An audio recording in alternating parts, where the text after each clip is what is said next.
been great for us. I'm going to introduce the band quickly. We've got Ralph Bronson on the keyboard. Yoni Cohen on the drums. Joe Cohen on the bass. Stephen Merville on the vocals and guitar. And this is Jonathan Smuggler on the lead guitar, vocals and storytelling. So our final song has to be about friendship. Oh shit, I should dedicate this one to you. It's dedicated to Shirley and Ari. Dedicated to all of you who are good friends of the band, and we love to see you again. We hope you've enjoyed the show and the stories. And this is a story about 1967. Now, Joseph Cohen. Many of you don't know this about Joe because Joe works in real estate. But what did you do before real estate? What was your life like when you had a good life before real estate? I had a recording studio. Joe had a recording studio in Jerusalem. Yeah, Joe is probably the most educated musician here. Studied music. Now, yes, you can have it. He does play bass. Okay. We often use Joe to check if the stage is level because the drool is coming equally out of both sides of his mouth. That's what bass players are used to. Joe, how many notes are there in the chromatic scale, the Western chromatic scale? 12. Thank you. Now I put the scale up there for you. There are lots of notes. So, like if you're playing a C, like over here, okay, and you want to get to the next C, you basically count 12 notes up in the scale and you get to the next octave, okay? Now that's great because it gives you so much flexibility. There's so much you can do with so many notes. You can write so much stuff, except if the person singing is really crap and cannot sing all those notes. So what do? You use less notes. You say, okay, well we won't use Or get a better singer. No, that's a great point. If you say, well, let's just get the good singers in, and they're like, no, he needs to sing. You're like, why does he need to sing? Oh, he's in the band. Oh, well, then make it easier. Don't give him all the notes, just give him 5. Just give him 5 notes. And here's the band. The Beatles. And they're busy recording Sgt. Pepper. Yeah, Sgt. Pepper's Lonely Hearts Club. You got so excited. Now, the guy on the left-hand side is Ringo Starr. And Ringo is not the best vocalist.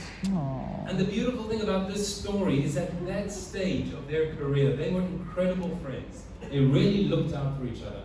And Paul McCartney and John Lennon are writing a song for Ringo Starr because he needs to sing on every album. Or try and get him to be in their albums. They're all in this together. But they only write the song with 5 notes because it suits his vocal range, right? And now, how many songs do you think Ringo Starr has actually sung for the Beatles? 2, 5, 3, 1. The answer is 11. 11! He has sung 11 songs for the Beatles, including I Want to Be Your Man, Good Night, Act Naturally is a great country and western song that he sings on. Don't Pass Me By, Octopus's Garden, The Two in Orange he wrote. He has full writing credits for these 2 songs. Yellow Submarine was Ringo Starr. They wrote it for Ringo Starr to sing. For his voice, for his temperament. Yes, but they had a huge hit. By the way, it's a kiddies tune. And they wrote it for Ringo Starr. So, what you need to understand is the Beatles at that stage, why I love this song, is that they were looking out for each other. They were looking out for Ringo, and they wanted him to have another hit. And they write this song specifically for him, the second song on the album of Sgt. Pepper's. Right? This is a quote from Paul McCartney. I love this picture. They're all sitting in the studio recording the album. It was something out of the ordinary because we actually had to write in a key for Ringo. So Paul McCartney and John Lennon could write anything, but they said no. We had to write this song for Ringo Starr. Okay? And it had to be a little bit tongue-in-cheek because he was good with the kids. You can't say that today.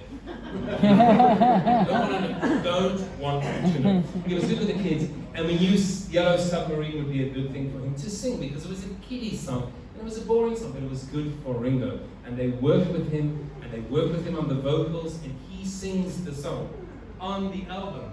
Okay? Now he makes a couple of requests, Ringo Starr, when he comes in to sing.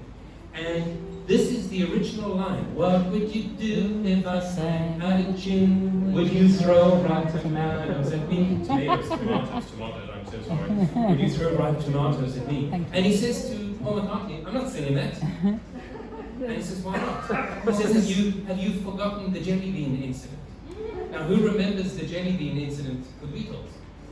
So in 1963, George Harrison was on TV, and they asked him, what is your favorite sweet?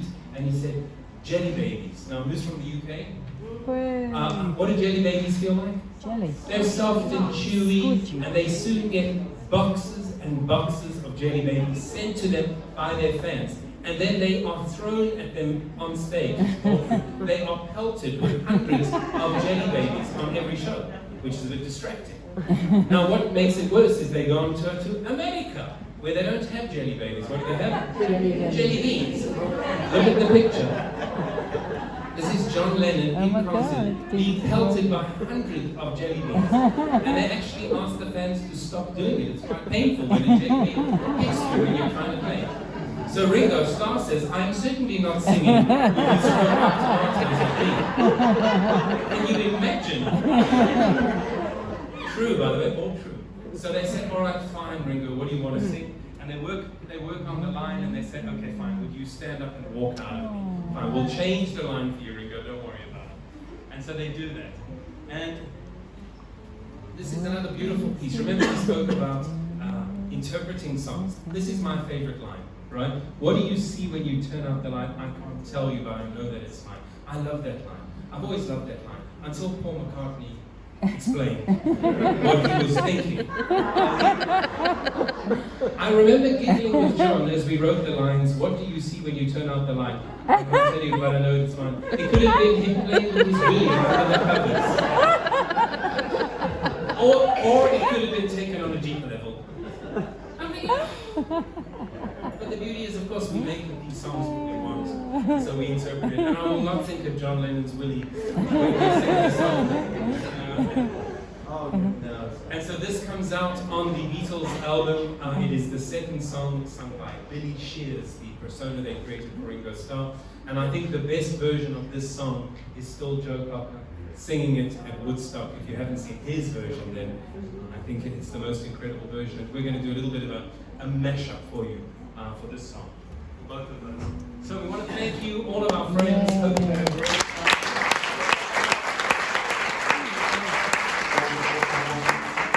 I'm going to leave you with the final song, A Little Help from My Friends. Organ, my friend. Back to John's Willie. Turn it up.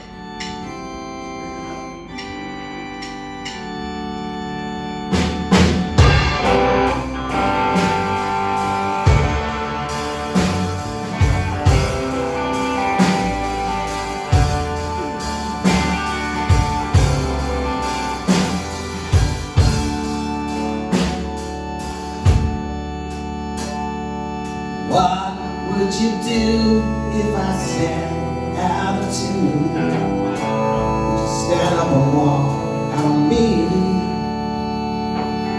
Lend me your ears and I'll sing you this song.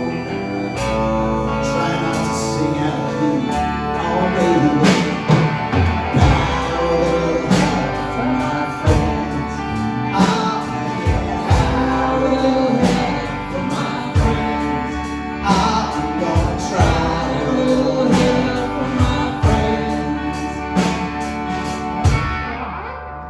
Do you need anybody?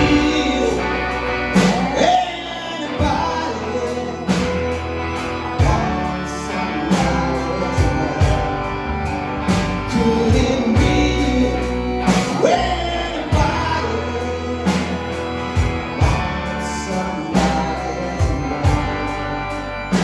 somebody to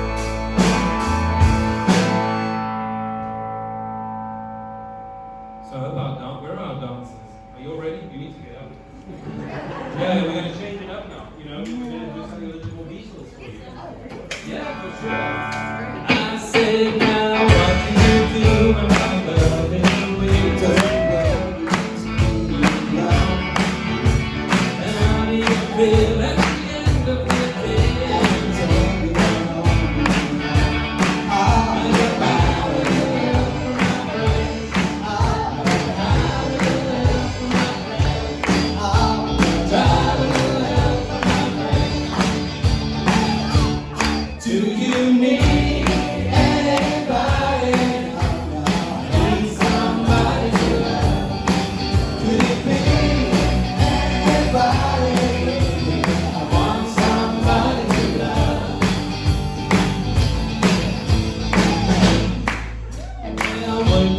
sleep.